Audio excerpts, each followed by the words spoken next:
Mbak Sami jem, yo ngalake pundi jenengan ki? Napa?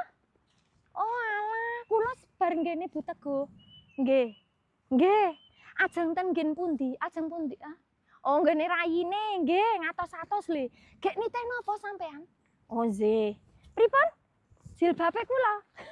Lah nggih, jilbabe apik niki aspol. Ha wingi kula pun tanglet njenengan titip mboten Mbah Sami jem ngono to jenengan. Sik tak tekok rayiku ngono. Sak purun. Nggih niki sing wernane sing werna pokoke Nutella. Nggih, nggih.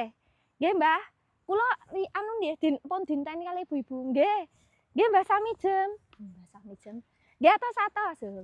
Mbah Sami jem nek ndek tak tani ora tak tekok anakku sik basan ngono saiki sing dienggo apa Mbak Ri kepengin aku ya jelas Asrina nggo wong lemu iso wong cilik iso sing ra iso bola-bali kaya kowe iki ngerti pidho karo njipuk-njipuk ngono nek dilokke tersinggung Mbak Ri iki nek piti mbok sing biasa bae videone rasa menggebu-gebu lha wong aku menggebu-gebu kowe ra ndang tukok sone aku sing biasa ya gur mbok pentelengi tok iki jenenge Azrina Azrina polos aspol cepet tuku ning Olivia warna coklat ki mesti kudu duweni ora mung masalah ireng